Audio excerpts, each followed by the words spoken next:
안녕하세요. 안녕하세요.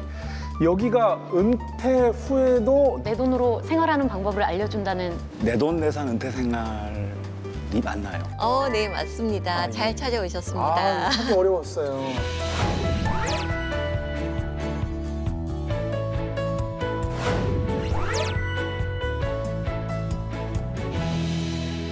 이 41살.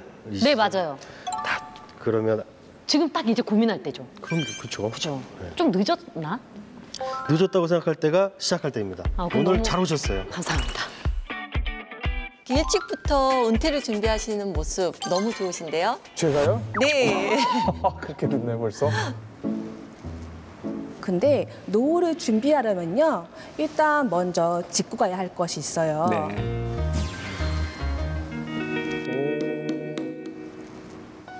김용명 씨는 예, 예. 은퇴 후 생활을 유지하려면 생활비가 얼마나 든다고 생각하세요? 은퇴 후의 생활비요. 이제 먹기도 해야 되고, 네. 갖고 싶은 것도 있고. 그때 물가 반영하고 그다음에 통신비 뭐 애들 돈 뭐 그다음에 넷플릭스 오징어 게임 이런 거 보려면 그래도 한 200만 원 정도 있어야 되지 않을까요? 정확하게 생각은 안 해봤지만 한 300만 원 정도가 들어가지 않을까. 근접하게 맞추셨어요. 그죠. 네. 국민연금연구원에 따르면요, 우리나라 중고령자들이 생각하는 적정 노후 생활비는요, 부부 기준으로 약 270만 원 정도, 약 270만 원 정도 생활비가 필요하다고 합니다. 맞네요. 네. 한 달에요. 예. 몇 살 때부터요 그러면? 저희 은퇴가 한 55세 정도 많이 이제 진행이 되고 있는데요. 그렇죠. 저희가 생활비를 계산할 때 네. 생활비를 너무 높게 잡으면 경제적으로 부담이 되고 또 너무 낮게 잡으면 삶의 질에 영향을 미치게 돼요. 맞아. 너무 또 낮게 잡으면 네. 다른 걸 좀 못하게 되는 경우가 조금 있더라고요. 그래서 일반적으로 노후 생활비는요, 네네. 은퇴 전 생활비의 한 70% 정도를 약 70% 정도 생각하시면 됩니다. 70%요. 네.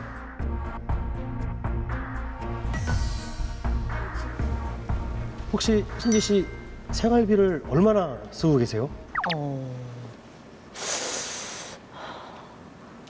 약간 저를 치장하는 데 쓰는 데 가장 많이 쓰는 것 같아요. 뭐 옷이나 네. 뭐 기초 화장품이나 뭐 이런 것들. 거의 지금 생활비가 보험료 해가지고 보험료 한 180만 원 들어가거든요. 이것저것 해서 이제 로니 보험료도 한 3개 들어가고 그다음에 우리 와이프 연금 보험료 들어가고 그다음에 내 거 보험료 들어가고 그다음에 옷 사 먹고 밥 먹고 네네. 해서 한 400만 원 정도 400 들어가는 것 같은데요. 그리고 혹시 가장 많이 쓰시는 지출 항목은 어느 건지 알고 계신가요? 생활비는 뭐 여러 가지로 많이 들어가고 있는데요. 이제 특히나 이제 그 중에서 식비가 제일 많이 들어가는 것 같아요. 그래도 잘 알고 계시네요. 네. 평소에 생활비에 크게 관심 두지 않으면요, 내가 어디에 얼마나 쓰는지 잘 모르는 경우가 많은데요. 김용명 씨께서는 구체적인 항목들을 참 많이 알고 준비하고 계신 것 왜냐면은 같아요. 제가 직접 1인 매니저, 그러니까 연기자도 제가 하고 매니저도 네네. 제가 해서 제가 이 산출 내역 있죠, 지급 내역 이런 건 제가 다 관리해요. 근데 사실 새는 돈이 좀 많긴 많아요. 네, 맞습니다. 네, 맞아요. 실질적으로 내가 생활비를 어느 것을 제일 많이 쓰는지 아시는 분은 많지 않습니다. 그리고 내가 어느 부분에 또 앞으로 많이 써야 할지도 생각보다 예상하기 쉽지 않은 부분이기도 해요. 그래서 이렇게 은퇴 전에 네. 은퇴 후에 나는 얼마나 어느 부분에 써야 하는지 한번 따져볼 필요가 있습니다. 아, 그렇구나. 새로운 사실들을 많이 이렇게 알려주셔서 예, 많이 맞습니다. 도움이 되고 있습니다.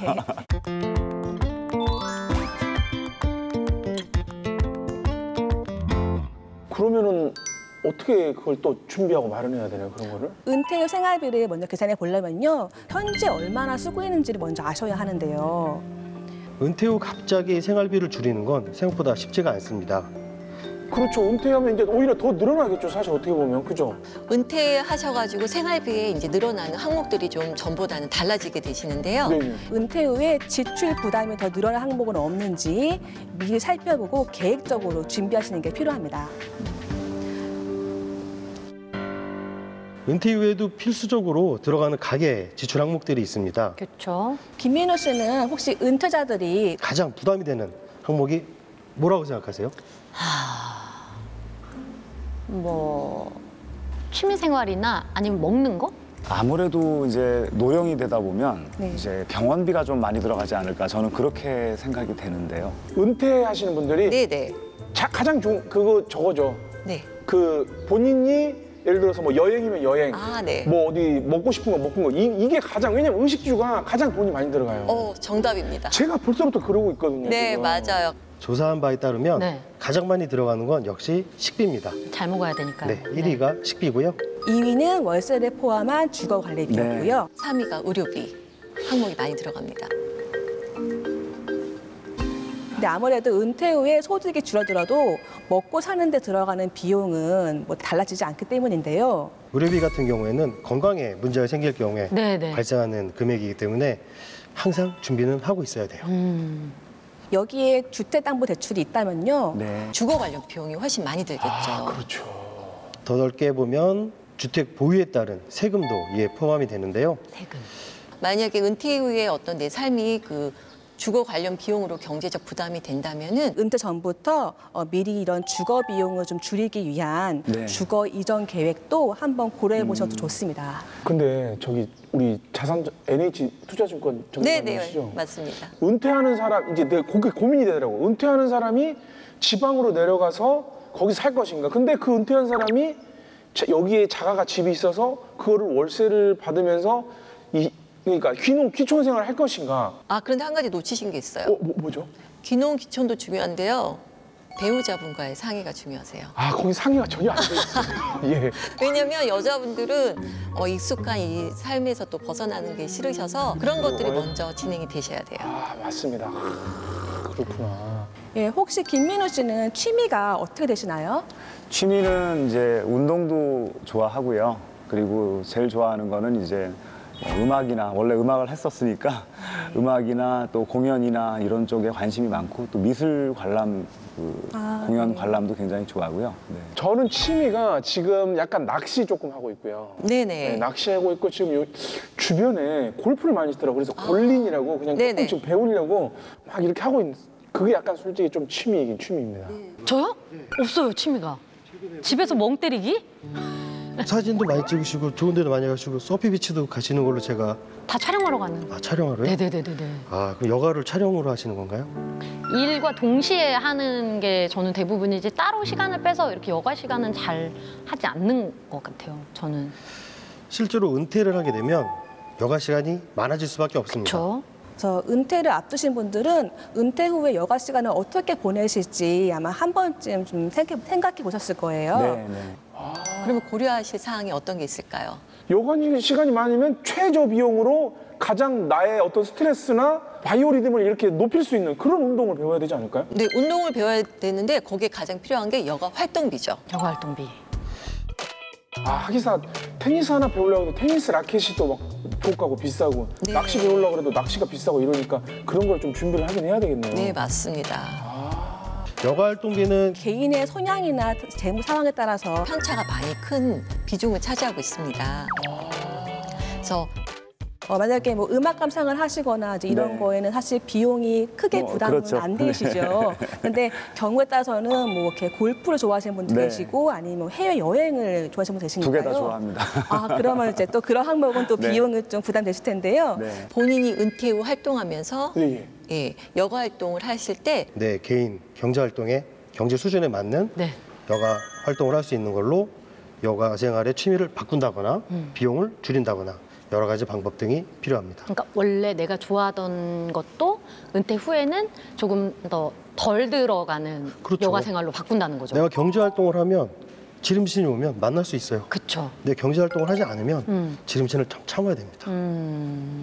특히 여가 활동비는요 은퇴 직후에 활동이 왕성한 시기에 네. 더 많이 이제 비용 지출이 많다 보니까요 이 시기를 위해서 별도로 자금을 미리 준비하시는 게 좋습니다. 뭐 예를 들자면 연금 같은 거를 뭐 개인 연금 같은 거를 든다든가 그것도 좋은 방법이시죠. 그런 상품에 가입을 한다든가 그런 것들도 도움이 될까요? 예, 여가 활동비를 위한 개인 연금도 저는 좋은 방법이신 것 같아요. 예. 네. 잘 알겠습니다. 이 밖에도 우리가 노후 생활비를 계산할 때 절대 놓치면 안 되는 항목이 있는데요. 뭘까요? 뭐죠? 그거? 바로 세금, 세금? 건강보험료, 보험료? 그리고 경조사비 같은 맞아요. 바로 비소비 지출 항목이라 하는 것들인데요. 아, 경조사비 그렇죠. 네, 특히 60대 분들 주변에서 보시면은 경조사가 많으시기세요. 맞아요. 네,